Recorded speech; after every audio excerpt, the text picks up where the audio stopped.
Bezrat Hashem Yitbarach, on est dans la suite de la Gemara, on est d'Afkav Vav. Amoud Bet en bas, on est dernière ligne de la page. Et donc, bon, je veux pas vous effrayer, mais moi, bon, j'ai pris un peu d'avance, j'ai préparé pour qu'on avance cette semaine sérieusement. Donc, je vous propose que nous puissions... Ah, il y a un bruit là.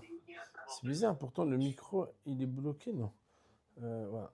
Donc, Bezrat Hashem, il faut qu'on prenne notre rythme. J'espère qu'on avancera jusqu'à Kavzaïn Amoudbet dans la Mishnah d'en bas à la fin de la semaine.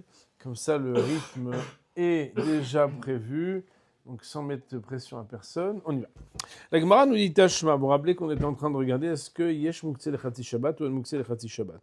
Et la Gemara nous dit à présent Tashma, viens, écoute, ça veut dire je vais essayer de te prouver est-ce qu'il y a ou non Mouktseh Lechati Shabbat. Mipoulin Va'adashin. Des fèves et des lentilles. On sait que la caractéristique des fèves et des lentilles, c'est que, alors à l'époque, elles pouvaient être grignotées comme les pépites. Bon, il faut avoir les dents solides quand même. Mais en fait, normalement, c'est des légumes qu'on est obligé de cuire longtemps. Donc la Gemara, elle dit comme ça.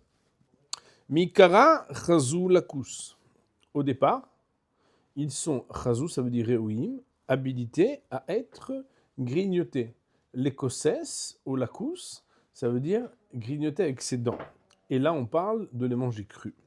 Shadin ou begdera, quand on les a jetés dans la marmite, idrouléou. Ils ont été écartés de la possibilité de comestibilité. Ça veut dire qu'en réalité, on avait vu la semaine dernière dans le mot chazé ou chazou avec itré ou itrou, on avait vu que chazou ou chazé c'est raoui, alors que itré itrou c'est quand on les a mis de côté. Gamar bishulayu, lorsqu'est terminé, sous-entendu par contre, leur bichoul, autrement dit, quand ils sont crus, on peut les grignoter. Quand on les a mis dans la marmite, on ne peut plus les toucher. Quand gamar bishulayu a été terminé leur cuisson, alors là, chazouléo, ils sont redevenus habilités à être mangés. Et la Gemara ici vient de venir nous dire que, regardez Rashi Akadosh, alors pour ceux qui ont des mauvaises éditions, on va devoir tourner plusieurs pages, mais vous voyez qu'il y a marqué dans Rashi que Poulin Tashma den Mouktseh Lechati Shabbat, viens écoute qu'il n'y a pas de Mouktseh Lechati Shabbat, mais Poulin Vadashim, du cas de Poulin Vadashim, Shalom Vashlim B'Yom Tov, qu'on a le droit de faire des fèves et des haricots et tout ça pendant Yom Tov, on a le droit, vous savez qu'on a le droit de cuisiner.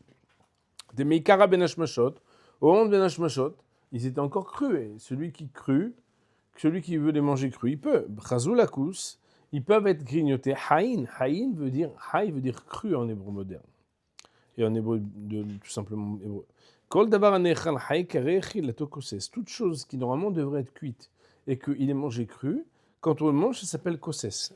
La Gemara, dans le 6e chapitre de Masechet Brachot, donc le Perek Kesed Mevachim, on parle là-bas de koses rita, koses seora, etc. Ils trouléou, kozman shirotrim, tant qu'ils sont bouillants, alors on ne peut pas les manger. Okay. Maintenant, Rashi Akadosh nous dit Gemar bishulayu, quand leur cuisson a été terminée, ishtaru, ils sont devenus permis. Ça veut dire que, on sait bien qu'à Yom Tov, si tu les as cuisinés, tu as le droit de les manger, n'est-ce pas? Dit Rashi Akadosh, velo amrilan sha'achat hayu muktzot veidahu. Et on ne dit pas que comme pendant 1 heure, quand ils étaient en train de bouillir, dans l'eau bouillante, ils ne pouvaient pas être mangés. Alors, puisqu'elles ont été muktzées pendant 1 heure, elles sont muktzées pendant tout Yom Tov, pendant tout Shabbat. On voit donc qu'il n'y a pas de muktzeh lechati Shabbat. La Gemara, elle nous dit, Amarle Abaye de lui répondre. Nous sommes retournés dans la Gemara, première ligne, 3 derniers mots. Amarle Abaye de dire à Rabzeira. Okay. Ouais, j'avais oublié de dire Amar Rabzeira au début. Abaye de dire à Rabzeira. Les Tarmer, et d'après ta raison, sous-entendu, si tu commences à raisonner de cette manière, à regarder qu'est-ce qui était comestible, qui perd sa comestibilité parce qu'il est en train d'être préparé et qui retrouve sa comestibilité à la fin de la préparation. Pourquoi tu vas chercher loin avec comment on appelle ça, les fèves, les haricots et tout ça? Tu pourrais, tu devrais avoir une question pour toi. Des marmites ordinaires. Le mot de alma veut dire du monde, mais ça veut dire ordinaire. Car voilà, que stam kderot de alma, car par défaut, les kderot habituelles, au moment de Ben Hashmashot, elles sont bouillantes. Autrement dit, les femmes, les messieurs, quand ils préparent à manger, Dans le moment de Ben Hashmashot, c'est le moment où, en général, tu ne peux pas prendre ce qu'il y a dans la marmite pour le manger. Or, on sait bien que Migo dit Katse le Ben Hashmashot, dit Katse le Kule Yoma. Dès lors que quelque chose est mouktsé à Ben Hashmashot, alors il est mouktsé pendant tout le Yom Tov. Et donc, tu vois bien que le soir, on les mange. Et si le soir on les mange alors qu'à Ben Hashmashot c'est interdit, peut-être c'est une preuve qu'il n'y a pas de mouktsé de Chati Shabbat. Puisque d'après toi, c'est ton raisonnement. Alors la Gemara, elle dit quoi? Et là, seulement, que bien évidemment, vous comprenez, Moraï Verabotin, que c'est une sorte de question rhétorique. Parce que dire, mais d'après toi, si tu poses la question, tu devrais poser la question même pour nos marmites, qui à Ben Hashmashot ne sont pas mangeables, parce que tu ne vas pas mettre la main dans le bouillon pour pouvoir les manger. Donc la Gemara dit, et là, seulement que, Gobrobi de Adam, Lokami Baryalan, ce qui peut être terminé par l'homme, n'est pas ce qui occupe notre questionnement. Gomro, bidé Adam, ce qui peut être terminé par l'homme, lo ka mibayalan, n'est pas ce qui nous pose un questionnement. Ki ka mibayalan, gomro bidé shamaim. Lorsque il nous est un questionnement, c'est lorsque ce qui doit être terminé est terminé bidé shamaim dans les mains du ciel. Alors bien sûr, quand on lit cette Gemara, on a du mal à le comprendre, sauf si on a vraiment bien fait Chazara, et qu'on a aussi la jugeote, peut-être même plus que la jugeote, de se dire qu'en fait, il y a une différence entre gros de Tsimukim, parce que le soleil, on ne peut pas le prévoir, et que c'est Gomro Bidé Shomaim, alors que les marmites bouillantes, il ne tient qu'à toi, qu'à faire quoi? Qu'à éteindre le feu, c'est tout. Et tu les sors, et l'histoire est terminée. D'ailleurs, vous savez bien que dans les chocs thermiques, si quelqu'un il prend quelque chose qui était en train de bouillir, il le met dans l'eau froide et après il veut le consommer, bon, ça n'est pas très longtemps que de pouvoir arriver à obtenir. Et alors quoi? Nous dire un Kadosh. Velet amer, d'après toi, des mashvit léo que tu as comparé les retihatan à l'ébouillement Torat Muktse, de parler du statut de Muktse, veyalaft mina den Muktse lechatzi Shabbat, et que tu as appris de ce cas-là de l'ébouillantement qu'il n'y a pas de Muktse lechatzi Shabbat. Tikshelecha, tu aurais une question pour toi, mais achta, désormais, à partir de maintenant, de l'otuchal letaret, c'est une question à laquelle tu ne pourrais pas répondre, en se demandant, comment on mange aucune marmite le soir de Shabbat de Al-Korhach, car malgré toi, d'après ton raisonnement, Hamukse le Ben Hashmashot, Mukse le Kule Yoma. Normalement, ce qui est Mukse à Ben Hashmashot devrait être Mukse pendant toute la journée du Shabbat ou du Yom Tov. Ve'are Ben Hashmashot kolak dorot mesulakot. Et voici que toutes les qu'on appelle ça, à Ben Hashmashot, même les marmites qui sont enlevées du feu, elles sont encore bouillantes, minakira, ba'chlinan minayu leorta, et pourtant on le mange le soir. Je vous rappelle que le mot urta veut dire le soir.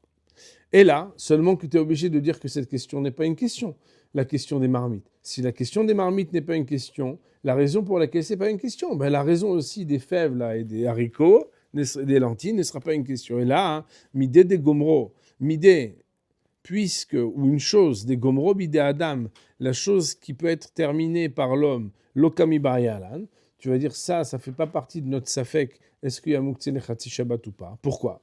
Et cette phrase-là, vous pouvez la souligner, Rabotai, c'est une phrase qui est essentielle dans notre raisonnement. Et d'ailleurs, ce n'est pas un concept qui est uniquement développé ici, donc c'est un concept qui est klali dans les Gemarot, dans le Shas, de kevan de biyadol et aknoi, boy bayoim, puisque la personne a la possibilité d'arranger cette situation dans la même journée. Autrement dit, en fait, ça dépend de toi. C'est à la bonne initiative et volonté de l'homme. Alors, lors le maxele midante, il n'a pas exclu au moment où quelque chose ne dépend pas de lui parce qu'il a encore une possibilité de se rétracter. Donc, il n'a pas exclu mipne dechiato par le fait qu'il les a mis dans une marmite qui est bouillante. Car c'est la raison pour laquelle pour l'inva adashin, les haricots et les lentilles, enam reoim, pouline, c'est quoi? C'est les haricots ou c'est les petits pois? Ah, c'est les fèves. Donc, les fèves et les adashim. Enam reaya, c'est pas une preuve. Les cannes, dans notre cas à nous. Et c'est la raison pour laquelle aussi nous permettons Sharinan Kderot chez Ben Hashmashot. Alors, Kikami Bayalan. Alors, quand est-ce qu'on a un Safek? Le Safek, il est Gomro Bid Shamaim. Quand ce qui doit être terminé, pour changer le statut de Itrou pour redevenir Chazou, de ce qui n'était pas comestible pour redevenir comestible, c'est seulement quand ça dépend de Bid Shamaim. Rashi Akadosh nous dit Bid Shamaim al Yede Hamma. par l'intermédiaire du soleil. Et vous vous rappelez, chers amis, que nous parlions dans le cas d'école de Muktzeh Lechatzi Shabbat, de Gorod Simukim. Vous vous rappelez de ça? C'était les figues sèches, les dattes, les raisins qu'on mettait sur le toit. Et qu'à partir du moment où on mettait sur le toit, on avait expliqué qu'on est dans un cas compliqué. Pourquoi? Parce que le soleil, il vient quand il vient, il repart quand il part. Et que ça, c'est des choses qu'on ne peut pas contrôler. Et donc, à partir du moment où on les a exclus de notre esprit, étant donné que la réhabilitation et la comestibilité qui revient, elle ne dépend pas de nous, alors là, il y a une question vraiment à l'aider. Hamad et Keban Shen Beyado Letakno. Car puisque ce n'est pas dans sa possibilité, dans sa main à lui, à l'homme, de pouvoir les arranger, Massah Da'atemine, il distrait sa conscience et son esprit de cela. Et donc, maintenant, si on reprend l'articulation de Gemara, on peut la relire maintenant qu'on l'a vue. Amar Abzeira Tashma Mipulin Vadashin, Dea Pulin Vadashim Ikara Chazul Akus Shedin Lugdira Itchulehu, Gema Bishloi Chazulehu. Donc peut-être qu'on peut apprendre là-bas des fèves et des lentilles, puisqu'il y a un stade intermédiaire où avant Yom Tov c'est habilité, pendant Yom Tov on les cuit, elles sont plus habilitées, après que la cuisson soit faite, elle est habilitée, et pourtant on les permet donc El Muktzeh Lechatzi Shabbat. Abaye de lui dire, Amar Abaye, elle est ta mère d'après toi, Tikshel Kderot de Alma. Si c'est comme ça, tu dois avoir une question très philosophique. C'est les marmites habituelles, que quoi? De Astam Kderot de Alma Ben Hashmashot Rotrot En.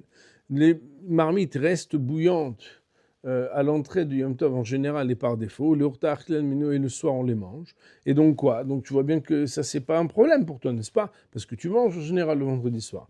Et là, seulement que quoi? Gomrobi de Adam Lokim Bayalan. Il y a une différence et un distinguo à faire entre ce qui peut être terminé par un homme ou pas. Et de là, la Gemara réfute l'hypothèse selon laquelle on aurait pu de Poulin Vadashin à prendre une preuve pour Muktzeh Lechatzi Shabbat. Point. Nous allons maintenant avancer dans la suite de l'exploration de ce sujet pour lequel on n'a pas encore tranché la loi. La Gemara nous dit Rabbi Yehuda Nessia. Rabbi Yehuda Nessia, vous vous rappelez que la raison pour laquelle on dit Rabbi Yehuda Nessia, c'est parce que, comme vous vous rappelez, mes chers amis, donc voilà, qu'il y avait Rabbi Yehuda Bar Ilai, qui était Stam Rabbi Yehuda de la Mishnah, comme on l'avait vu Behemet dans les Ranchis d'Afkava Moudalef. Ici on dit Rabbi Yehuda Nessia, Avele Aobuchra, il avait un Bechor chez lui. Et Rashi Akadosh nous dit qu'il avait des invités Kohanim, et qu'on sait que le Bechor, quand il est tam, il n'est ni consommable par les Kohanim ni par personne. Vous vous rappelez que Bismaneinu, il doit rester jusqu'à qu'il ait un moum. Mais Rabbi Yehuda Nessia, comme il avait des Kohanim chez lui, il voulait faire un kiff au Kohanim. Il s'est dit, ça serait bien que moi, je ne suis pas Kohen, mais si je peux vérifier comme ça pour les Kohanim, il faut pouvoir gâter chacun selon ce qu'il est. Vous savez qu'on doit toujours avoir une petite bouteille de Boucha, même quand on est marocain. Si on a des Tunisiens qui viennent, il faut pouvoir leur servir. En tout cas, on voit ici que lui, il voulait voir si c'était une bête que on pouvait donner à manger au Kohen chez lui. Shadrel le Kameh de Rabbi Ami. Alors il a envoyé chez Rabbi Ami pour qu'il vérifie la bête, pour regarder le moum. Savar de l'ol michzeye. Et il a soutenu l'opinion qu'il ne fallait pas la voir. Autrement dit, Rabbi Ami a refusé de regarder la bête. Amar le Rab Zrika, il a dit à Rabbi Ami, Vétéma Rabbi Yirmiya, s'il y en a qui c'est Rabbi Yirmiya qui a dit à Rabbi Ami, il lui a fait une sorte de reproche, en lui disant la chose suivante, de prendre les guillemets. Rabbi Yehuda et Rabbi Shimon Alacha, qui est Rabbi Yehuda, entre Rabbi Yehuda et Rabbi Shimon Alacha, qui est Rabbi Yehuda, je vous rappelle que dans la Mishnah, Rabbi Yehuda, qui est Rabbi Yehuda Bar Ilai, lui il disait qu'on a le droit de regarder à Yom Tov, alors que Rabbi Shimon a dit que non. Alors il a vu que bon, ça ne l'a pas vraiment encouragé. Adar Shadrel et Kamed Rabbi Yitzhak Nafra. Bon, il voulait un psak, quoi. Il voulait un rave qui peut... Alors, Hadar, il est revenu, Shadré, il a envoyé la bête, les kameh des Rabbi Yitzhak Nafra, devant Rabbi Yitzhak Nafra. Autrement dit, deuxième essai, je voudrais bien servir un truc sympa à mes Kohanim, là, et je voudrais vérifier la bête pour voir si le moum il est kavoua ou pas. Il a envoyé Rabbi Yitzhak Nafra, Sovar de l'ol michzeye. Et il a soutenu, il a pensé qu'il ne fallait pas la regarder. Alors là, il était embêté, parce que Rabbi Yehuda Nessia, bon... alors là, c'est Amar le Rabbi Yirmiya de lui dire à Rabbi Yitzhak Nafra, Bitema Rabbi Zrika. Il y en a qui disent que c'est Rabbi Zrika qui a parlé. Et il lui a dit de prendre les guillemets la même chose. Rabbi Yehuda et Rabbi Shimon. Quand Rabbi Yehuda et Rabbi Shimon sont en discussion, alors Rabbi Yehuda. Alors, la Gemara, elle dit Amar le Rabbi Abba. Maïta Amar lo shavkatinu le Rabbanan. le me'abad uvda ki Rabbi Shimon. Rabbi Abba, il lui a dit, quelle est la raison pour laquelle tu n'as pas laissé les Chachamim faire la chose comme Rabbi Shimon? Autrement dit, pourquoi en fait, quand les Chachamim ils te disent qu'ils ne veulent pas, tu insistes à leur dire que l'alcha est comme Rabbi Yehuda et pas comme Rabbi Shimon? Amarle, il lui a répondu, Ve'at ma bidach, et toi, qu'est-ce que tu as dans la main? Sous-entendu, tu veux faire le mahmir, mais qu'est-ce qui te permet de dire ça? Alors la Gemara, elle dit, Amarle, achi amar Rab Zeira, l'alcha est Rabbi Shimon. Rab Zeira, il nous a dit qu'il a entendu dire que l'alcha est comme Rabbi Shimon. Et donc, toi, tu viens pour dire pourquoi vous ne faites pas la Re'iyat Tamoum. Et moi, je te dis, pourquoi tu ne nous laisses pas tranquille? On ne la fait pas parce qu'il ne faut pas la faire. Il dit, mais toi, tu as quoi comme preuve? Il dit, ben moi, j'ai entendu Rab Zeira, que Rab Zeira, il a dit que la halakha comme Rabbi Shimon. Alors, la Gemara, elle dit, Amar mandeu. Alors, c'est très bizarre, parce que Rashi dit, mais c'est quoi mandeu? Rashi dit,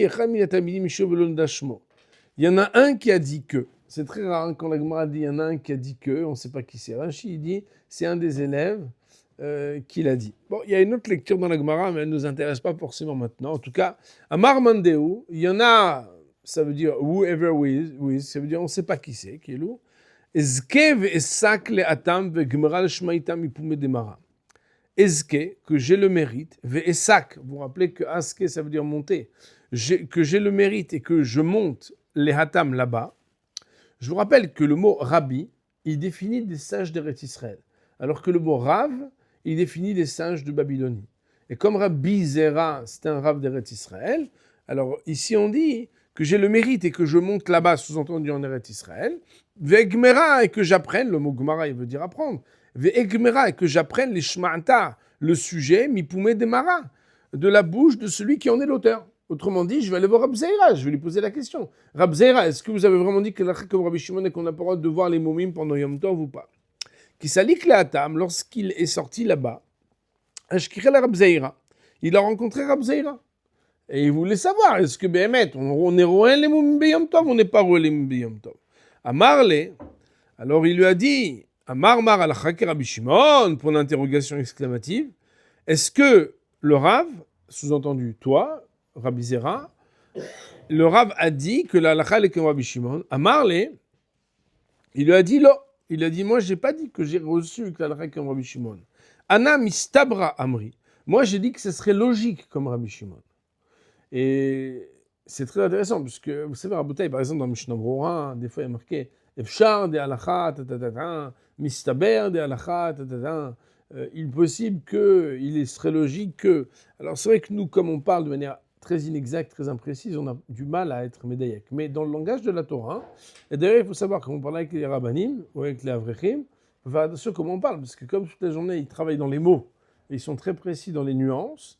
Moi, j'adore le dictionnaire synonyme et nuances. Dans les nuances, il y a des choses très précises qui se jouent. Et ici, vous voyez bien que Rab Zera, il dit, donc à cet élève dont on ne connaît pas le nom, Ana, moi, mistabra amri. J'ai dit que ce serait logique. Mistabra, ça veut dire logique. Amri, j'ai dit. Midektane bematnitin, de ce que il est enseigné dans notre Mishnah. Donc c'est la Mishnah que vous avez vue. Elle est d'Afkaf Vav Amoud Aleph en haut à la deuxième ligne. Il y a marqué là-bas Kol she'en mumo nikar eno minamuchan. Donc Kol she'en mumo nikar mibodium enze minamuchan. Donc, premièrement, parce que la Mishnah, elle cite Rabbi Shimon qui dit qu'il faut que le moumi soit nikar mibodium, il faut que ça soit clair depuis la veille de Yom Tov, mais aussi Ktani la bebraïta, mais que la braïta aussi, elle a enseigné Belshon Chachamim, donc c'était à la page Kavav Amoudbet, en haut, je ne sais pas si vous vous rappelez, il y avait là-bas une braïta, où là-bas on citait au nom des Chachamim que Shmamina mistabra kavate. Moi, je déduis de là que c'est logique comme lui. Alors, Rashi Akadosh, on va prendre que celui qui nous intéresse pour l'instant. Belashon Chachamim, vous voyez? Oui. Rashi, il est en face du mot entre Meir et Reiyat, vous voyez, dans le début de la ligne. Vous voyez? Belashon Chachamim. Il nous dit à la Mishnah qui parle de Rabbi Shimon, et après, il y a une braïta qui est enseignée au nom des Chachamim. Je rappelle au Rav Rabota que quand on enseigne le nom des Chachamim, c'est comme si on utilisait une forme soit anonyme, soit unanime, pour dire Chachamim on dit que. Et s'il se trouve que Chachamim, ce qu'ils ont dit, ça se retrouve dans une braïta être ce que Rabbi Shimon avait dit dans la Mishnah, c'est pour conforter, pour pouvoir trancher que ce qu'il a dit, c'est ça la halakha. Rashi Akadosh, je veux dire, Belshon Chachamim Dektane Leel, qui enseignait plus haut. Alors dans mon édition, on a un petit chet qui dit que c'est Davkava Vamoudbet, en haut. Ata, donc Dektane Leel, Ata ve'aite matnita bide ben nolad momu meyom yom tov ben shnolad beyom tov chemomrim v'choulé. Donc si vous voulez regarder, aucun problème de le regarder ensemble. On avait vu ça avec Rabbi Shaya, quand Rabbi Shaya il était venu. Donc si vous regardez, c'est Dafkava Amoudbet, je ne sais pas si vous vous rappelez, c'est la page d'en face, à la ligne qui termine par le mot Shaya. 4 mots avant, il y a marqué Vea, Kiata Rabbi Shaya, voilà que Rabbi Shaya, quand il est venu, Ata Vaïté, il est venu, et il a amené avec lui une metnita bidé, un enseignement dans sa main. Il y avait marqué de pombre les guillemets, Ben Shulal Boum Merev Yom Tov, Ben Shulal Boum Merev Yom Tov, Chachamim Omrim Enzemina Mukhan. Oh! On voit que la Braïta, elle cite qu'Enzemina Mukhan, c'est une expression qui concorde avec l'opinion Rabbi Shimon de la Mishnah. Et donc ici, Rab Zera, il dit, puisque j'ai trouvé une Braïta qui va dans le sens de ce qui a été dit au nom de Rabbi Shimon dans la Mishnah, mais au nom des Chachamim, donc maintenant je reviens dans Rashi Akadosh. Beshon Chachamim Dektane Leel, Ata Ve'aite. Donc c'était Rabbi Shaya qui était venu et qui a venu une matne bidé. Il y avait marqué là-bas, Ben Shulal Ben Mutov, Ben Shulal Ben Chachamim Omrim Bechole. Rabbi Shimon ou des Kamarachi. C'était Rabbi Shimon qui avait dit ça. Donc en fait, c'est Chachamim de la Braïta qui coïncide avec Rabbi Shimon de la Mishnah, avec Karele Chachamim. Maintenant, je reviens dans les mots de la Gemara. Je sais qu'on fait beaucoup de jump, mais en vraie vérité, il n'y a pas beaucoup de choses compliquées. C'est juste que méthodiquement, j'essaie de vous montrer par ricochet que ce que la Gemara, elle dit, Rashi dit que c'est dans la Gemara d'Avkavam, et on a ouvert une deuxième fenêtre, on a double-cliqué, mais de manière manuelle et visuelle, et on a été regarder ce qu'il en était. Donc, on revient dans les mots. La Gemara avait dit donc que Rabbi Zera a dit que ce serait logique. Pourquoi ? Parce qu'on a d'une part notre Mishnah qui parle de Rabbi Shimon, on a d'autre part une Braïta qui dit dans le sens donc de ce qui a été cité dans Rabbi Shimon, mais on dit des Chachavim. Et cela donne un crédit pour dire que Béhémet, c'est la raison pour laquelle Rabbi Yehuda Nessia, quand il a voulu montrer le Bechor, parce qu'il voulait la manger au Kohanim, les Chachamim, que ce soit le premier d'entre les deux qui était Rabbi Ami, mais le deuxième aussi Rabbi Yitzchak Nafra, ont refusé l'un et l'autre de pouvoir regarder. Pourquoi ? Parce qu'en fait, ils ont considéré que cela allait à l'encontre de Rabbi Shimon et qu'ils avaient reçu de Rabbi Zera une ordonnance de dire que, alors en première vue, c'était que la halakha comme Rabbi Shimon, deuxième vue, quand Béhémet, quelqu'un était vérifié chez lui, de dire que ce serait logique de dire que c'est comme Rabbi Shimon. La Gemara nous dit, Maya ve'ala, qu'est-ce qu'il en fut dessus ? Autrement dit, quand la Gemara dit Maya ve'ala, c'est qu'elle veut savoir qu'est-ce qu'on en a fait après de cet enseignement, parce qu'il faut à un moment ou à un autre trancher. Maya ve'ala, c'est lorsque la Gemara dit nous, beseder, ok, alors voilà, on délibère. Mais tachles, après, en définitive, Maya ve'ala, qu'est-ce qu'il en a été sur ce sujet ? Amar Rav Yosef de dire ta chemin. Viens et écoute. Des talia, be'ashle Rav Reve. Ce sujet-là dépend de grands arbres. Alors on peut dire même de grands arbres. Ashley Rav Reve, regardez Rashi Akadosh comme il est beau sur Rashi. Rashi il dit Ashley Rav Reve, Chavalim Gdolim, c'est des grandes cordes, Vegassim, épaisses, chez Kashin Leinatek, qu'on ne peut pas décrocher. Kloima, c'est qui les grandes cordes ? C'est les Chachamim Gdolim. C'est les grands maîtres. Les grands maîtres, c'est des cordes très larges et très fortes que tu ne peux pas décrocher facilement. Et c'est eux, Amaroua, Venochim Nevatel d'Ivrem, mais ce n'est pas facile de pouvoir annuler leurs paroles. Autrement dit, des Talia Be'ashle Rav Reve, ce sujet-là dépend de grands maîtres, que quoi ? Et là, on nous cite des grands maîtres qui ont discuté du sujet. D'Amar Rabbi Shimon ben Pazi, Amar Rabbi Shua ben Levi, Amar Rabbi Yosef ben Shaul, Amar Rebi, Mishum Ka'ala Kadisha de Yerushalayim. Donc là, on a sorti la grosse artillerie. Rabbi Shimon ben Pazi, au nom de Rabbi Yoshua ben Levi, au nom de Rabbi Yoshua, de Rabbi Yosef ben Shaul, au nom de Rabbi, au nom de la Keila Kadisha de Yerushalayim. Donc on ne sait pas ce que c'est, mais ça fait un peu, voilà, ça fait trembler, quoi. C'est comme quand on dit, la Keila Kadisha des grands sages de Yerushalayim. Raboutaï, on ne parle pas ici d'un Badat Tzedach Haredi de Jérusalem ou de la Chevra Kadisha des Sfaradim. C'est-à-dire, on est en train de parler on parle ici ce qui était avant Rabbi Yehuda Hanassi, quand on parle de très grands Talmidei Chachamim, non pas qu'aujourd'hui, vous comprenez ce que je veux dire, on parle ici de... Et là-bas, on nous dit Rabbi Shimon vechaverav amrou. Ils ont cité eux-mêmes que Rabbi Shimon et ses amis avaient dit Rabbi Shimon vechaverav amrou alacha ki Rabbi Meir amrou. Que Rabbi Shimon et ses amis ont dit alacha ki Rabbi Meir. Et la halakha est comme Rabbi Shimon. Alors, bon, nous, pour l'instant, on ne comprend pas bien qu'est-ce que ça veut dire. Pourquoi ? Parce que dans les mots, quand on dit Rabbi Shimon vechaverav amrou halakha ki Rabbi Meir, alors là, on se dit, attends, je ne comprends pas. Rabbi Shimon et ses amis ont dit la loi comme Rabbi Meir, mais qui a parlé de Rabbi Meir ? Alors, d'abord, la Gemara, avant de commencer à savoir de quel Rabbi Meir on parle, c'est un Rabbi Meir qui parle de Bchorot, comme la Gemara va l'amener plus tard. La Gemara, d'abord, elle a un problème philosophique. Pourquoi ? Parce qu'elle dit Amrou. Comment est-ce que les autres ont-ils pu dire que la halakha est comme Rabbi Meir ? Vea inu kshishe minetuva.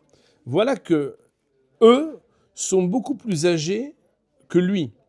Autrement dit, inuhu, E-U-X, kshishe, kashish, ça veut dire très vieux, miné de lui, tuva, beaucoup. Donc voilà qu'ils sont beaucoup plus vieux que lui. Alors, autrement dit, on ne peut pas dire que quelqu'un qui a 90 ans et dise que la halakha est comme quelqu'un qui a 40 ans, par exemple. Vous comprenez ? Donc Rashi Akadosh, il explique un peu cette problématique. Regardez, si vous voulez bien, dans les mots de la deuxième grande ligne de Rashi. Vous voyez ? Non, la ligne d'avant. Halakha ki Rabbi Meir, vous voyez ? Donc Amrou halakha ki Rabbi Meir. Donc on a l'impression que tous ces Chachamim, avec aussi les Kaal Kadosh de Yerushalayim, ils ont dit que la halakha est comme Rabbi Meir. Rashi nous dit Beprorot, à propos d'un thème de Prorot qu'on va regarder dans une ligne dans la Gemara. Ashta, à ce moment maintenant, autrement dit, on est dans une étape préliminaire dans la Gemara, Mashma, où on comprendrait, chez Meidim ka la Kadisha, Rabbi Shimon ben Menasseh, Shomer Odavarze, que c'est la Kaela, la communauté des saints de Jérusalem, qui vient témoigner sur Rabbi Shimon ben Menasseh, qui a dit encore une chose pareille. Et là-dessus, mais Faresh Rabbi Yosef, il dit Amrou, tu veux dire qu'ils ont dit ça, Bitmia. Et cette phrase doit être lue de manière étonnante. Donc le Amrou, la raison pour laquelle je l'ai dit avec étonnement, c'est parce que, en fait, on ne peut pas la lire autrement. Rachid nous dit, attention, il faut dire Amrou. Est-ce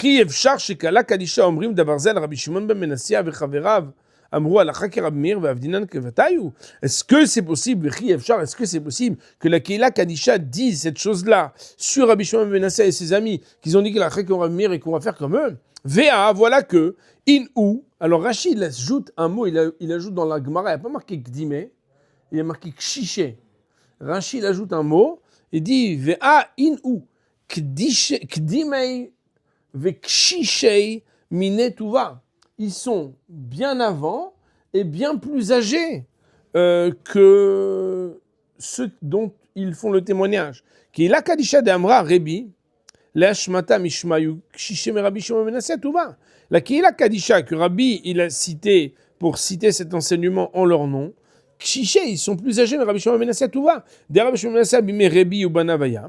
Parce que Rabbi Shimon ben Menasseh, il était au nom de Rabbi et de ses enfants, qui est Nan Be'avot, comme on le voit de Maseret Avot, qui est marqué là-bas, Elou Amar, Rabbi Shimon ben Menasseh, Elou Sheva Midot, Shemnu Chacham Betalmidim, je crois que c'est dans le Perek Chamishi, Kulan Nitkaimu, Berebi ou Banav, ou l'el Mine, ou l'el Nami, Iflouk Bahade. Et plus on voit qu'il y a une discussion, Vechi Amrou, Aouka, Ila Kaisha, Alacham, Rishon, Rabbi Shimon ben Menasseh, Dekten Rabbi Shimon, Chaveram, Abou Nachak Meir. Bon, la Gemara parle ici d'une chronologie ou d'un anachronisme. Je reprends dans les mots de la Gemara parce que c'est quand même très technique, c'est pas extrêmement existentiel pour nous. Donc je suis dans la ligne où il y a marqué Amrou, vous voyez Meir. Vous voyez la Gemara avec la ligne qui commence par Meir, marqué la Gemara dit Amrou. Comment tu peux dire que eux ont dit au nom de Rabbi Shimon ben Menasseh que la Chak Rabbi Meir Vea inu kshishe minetuva. Voilà qu'ils étaient beaucoup plus âgés que lui. Et là, seulement que tu es obligé de rebrousser chemin dans la manière avec laquelle tu énonces les choses. Beshitat Rabbi Meir Amroua.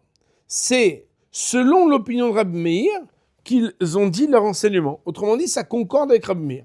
Et là, ce Rabbi Meir qu'on cite depuis tout à l'heure, qu'on n'a pas compris qui c'est parce qu'on ne l'a jamais entendu parler, puisque jusqu'à présent on connaît Rabbi Yehuda et Rabbi Shimon et on n'a jamais entendu parler de Rabbi Meir, la Gemara nous dit Detanan, car il y a une Mishnah. Alors la Mishnah, vous voyez qu'il y a un petit vav, si vous regardez dans la ligne, il y a marqué Bechorot Dav Kafret, donc c'est une Mishnah dans Masechet Bechorot Dav Kafret. Ça nous permettra, même sans énoncer de manière exhaustive, on va quand même répondre à une question, parce que ça fait une semaine que vous m'avez posé la question, c'est quoi les défauts qui rendent impurs et qui sont des moumim, pardon, la bête, pas impure, mais inapte à être égorgée ou pas dans un pror. Il y a marqué là-bas, alors un truc très intéressant, Ashochet et apror, bacharkar era et mumo. Celui qui a fait la shrita, donc qui a égorgé un pror, mais qui n'avait pas vérifié avant le mou. Et après, il vient, il montre à un chacham la bête pour dire voilà le moum qu'elle avait. Rabbi Yehuda Mati, Rabbi Yehuda dit à partir du moment où le moum est valable, il est à supposer que le moum reste le même avant la shrita, après la shrita, donc la personne, il a le droit de manger la bête. Rabbi Meir Omer, et Rabbi Meir de dire Oil venishchat shelo al pi mumche aso. Puisque, le mot oil veut dire puisque ça a été égorgé pas sur l'avis d'un expert, alors c'est vrai qu'au niveau du constat, de manière factuelle, on voit qu'il y a un défaut qui aurait pu être constaté avant la shrita et qui aurait été bel et bien une raison de permettre la shrita. Mais étant donné que ça n'a pas été constaté par un moum, création, c'est interdit. Donc fermé, fin de citation de la Mishnah. On voit ici que Rabbi Meir, il est mahmir par rapport à Rabbi Yehuda de la Mishnah. C'est bon? La Gemara nous dit Alma. Donc on pourrait conclure qu'à Sova Rabbi Meir, que Rabbi Meir pense que Reyad Pro Ra Lav ke Reyad Treifa, que le fait de regarder un Bechor n'est pas considéré et équivalent au fait de regarder si une bête elle est Treifa ou non. Pour ne pas anticiper, on va laisser la Gemara elle-même va faire le travail, parce que la Gemara nous dit Reyad Pro Mechaim, parce que vérifier un Bechor s'il a un moum qui est kavoa ou non, ça doit être absolument quand il est encore vivant, le Bechor. Alors que Reyad Treifa, la Shrita, le fait de vérifier qu'une bête n'était pas Treifa, ça veut dire qu'elle avait les bons signes pour pouvoir être égorgée et pour être une viande cachère lorsqu'elle est shritée, c'est même quelque chose qui peut être fait, la Shrita, après l'égorgement. Et la Gemara, elle nous dit Umina, Reyat Treifa afilu beyom tov, Reyat Bechor merev yom tov. Et de ce que Rabbi Meir est plus exigeant à propos de la Reya du Bechor par rapport à la Reya de la Treifa, Mina, de cette position de Rabbi Meir plus stricte à propos de la Shrita, donc d'une bête Treifa, par rapport à voir si elle est Treifa ou non, il est plus strict pour Bechor que pour Treifa. De cette différenciation, Reyat Treifa, tu pourras dire que le fait de vérifier une Treifa, Afilu beyom tov, tu pourrais la vérifier même à Yom Tov, ça veut dire qu'un gars qui a shrité à Yom Tov, ah, mais pourtant, peut-être qu'il n'aurait pas pu la shriter parce qu'elle n'est pas Treifa, il n'y aurait pas des problèmes qu'il aille voir le Chacham après pour vérifier avec lui si la bête est Treifa ou non. Alors que Reyat Bechor, mais Erev Yom Tov, la Reya du Bechor, Rabbi Meir, il est à supposer que s'il est plus strict avec le Bechor qu'avec la Treifa, ça veut dire que aussi pendant les lois de Yom Tov, il faut que le Bechor, il était vu que la veille de Yom Tov. Et de là, la Gemara voudrait dire que si on voudrait statuer par rapport à savoir est-ce qu'on aura de voir ou non les moums pendant Yom Tov, on pourrait dire que tous ces chachamim qu'on a cités plus haut sont stricts par rapport aux lois de Yom Tov concernant le fait de voir le moum, parce que ils ont vu que les chachamim ont cité un enseignement strict pour aller comme l'enseignement de Rabbi Meir à propos de Bechor. La Gemara, elle dit attends, je comprends pas. Qu'est-ce qui t'arrive là? Tout ça, c'est Rav Yosef qui a cité. Vous vous rappelez, la Gemara dit Maïave Allah, et si vous êtes méthodique comme j'essaie de vous proposer de le faire, vous avez souligné Amar Rav Yosef, quelques lignes plus haut, dans la ligne qui se termine par le mot Be'achle. Amar le Abaye, Abaye de lui répondre. À qui? À Rav Yosef. Il lui dit attends, je comprends pas, tout ce que tu nous ramènes là, c'est parce que tu veux t'affilier à l'enseignement de Rab Meir dans Bechorot, ce qu'il a dit comme stricte observance. Toi, tu veux dire que c'est la même chose à propos de notre cas à nous. Amarle Abaye, Abaye, il lui a dit à tout atam, Beroim ou min paligé. À tout atam, est-ce que là-bas, Beroim ou min paligé, c'est à propos de est-ce qu'on regarde ou non les moumim pendant Yom Tov, qu'ils sont en discussion, pour une interrogation exclamative et rhétorique, pour dire mais c'est pas ça alors le fond du problème là-bas. Beknasa pligé, c'est est-ce qu'on amende quelqu'un qui n'a pas fait convenablement ou pas? Que quoi? D'Amar Rabba Bar Bachana, Amar Rabbi Yochanan, Rabbi Bar Bachana, il a dit Rabbi Yochanan, que c'est pas dans tous les cas hein, ce qu'ils ont dit Rabbi Meir et Rabbi Yehuda là-bas. Bedoukin, shebe'ain, kulal malopligé de assour.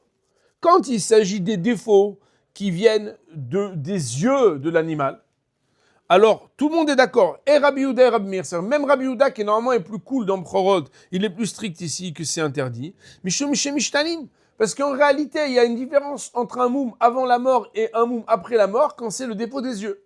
Alors moi, je ne suis pas fort en ophtalmologie, mais ici, on nous apprend que les yeux, ils ont une transformation possible et une aggravation possible entre avant la mort et après la mort. Aussi, ça voudrait dire que si, quand bien même, il aurait égorgé et que le moum, il n'était pas encore gravissime avant la shrita, il peut devenir gravissime après la shrita. Donc le constat posthume de la bête, il pourrait être plus strict pour Rabbi Yehuda, hein, parce qu'il dit, attends, c'est vrai que maintenant il y a un défaut, que si jamais le même défaut il était de son vivant, hein, on aurait dit, t'as le droit de l'égorger. Mais Tachles, qui nous dit que c'est pas depuis qu'elle est morte et égorgée que le moum il s'est aggravé. Donc on voit que cette même Mishnah que tu as citée, les Hachamim, ils ont dit que dans le Dokin Sheba'ain, que c'est des défauts de l'œil, là-bas, Rabbi Yehuda lui-même, il est Mahmirim. Pourquoi? Parce que Mishtanim, qui paligue, et que Gmorel dit, quand est-ce qu'ils sont Mahloket Rabbi Meir Rabbi Yehuda là-bas? Bemomin Shebagouf. C'est pour les moumim qui touchent tout le gouffre de la bête et pas les yeux.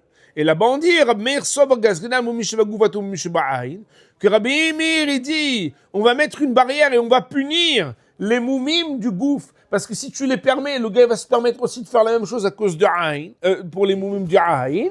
Rabbi Yehuda Soba le Gazrina, Rabbi dit, attends. Les moumim des yeux, tu punis. Les moumim du gouffre, tu permets. Et la Gemara de là hein, fait dire, dans les paroles de Abaye contre Rav Yosef, qu'il y a un comparatif qui n'est pas du tout comparable. Parce que là-bas, tu vois bien que le problème, il n'est pas un problème. Tant que tu peux extrapoler et apprendre de là-bas sur les dynimes de Reiyat, Moumin, Shebchor, Beyom Tov, ou Be'erev Yom Tov. Parce que là-bas, c'est un cas isolé par rapport à quelque chose de technique. C'est que tout est basé sur le fait que Moumin, Sheba'in, c'est des problèmes. Et on se demande, est-ce que Gazrinan ou le Gazrinan? Et la Gemara dit à Rav Nachman bar Yitzhak, Matinam Dektane, Daika Dektane. Rav Nachman bar Yitzhak, il vient épauler l'argument de Abaye contre ce que Rav Yosef avait voulu apprendre de ce cas de Rabbi Meir dans le cas de Bror, pour dire, Matnitin, notre Mishnah, ici ça veut dire la Mishnah de Brorot qu'on a cité, Nami aussi, Daika, si tu es pointilleux dans les mots, tu pourrais trouver des Ktane de ce qu'il a enseigné que quoi. Deux points ouvrez les guillemets quand on cite la Mishnah de Brorot. Rabbi Meir Omer, Oil venishrat, chez l'Alpi Mumkre Assour. C'est marqué explicitement que le problème, il n'est pas principiel par rapport à Yom Tov, par rapport à Trefa, par rapport à Bror, Moumin, etc. Seulement quoi? Il y a marqué Oil venishrat chez l'Alpi Mumkre Assour. Puisque ça a été égorgé pas avec l'avis d'un Mumkre, c'est pour ça que c'est interdit. Shmamina, Knasaoud de Kakanis Shmamina. Déduit de là hein, que c'est un amendement qu'ils ont amendé, c'est ça qu'il faut déduire. Et de là, la Gemara, elle veut dire que même si Rabbi Yosef, il a tenté de vouloir nous apprendre des paroles de Rabbi Meir dans le Bror, que de là-bas, on pourrait déduire qu'il y a un problème, si la halakha est comme Rabbi Meir là-bas, que peut-être la halakha serait comme Rabbi Meir aussi dans Yom Tov, qu'on n'a pas le droit de voir le Moumin. Et la réponse, elle est pas du tout, parce que ça n'a a priori pas de rapport, tel que Behemet, Abaye l'a démontré, Rav Nachman Yitzhak aussi l'a démontré, des mots même de la Mishnah dans Brorot. Pour aujourd'hui, on va dire, Amen, Amen.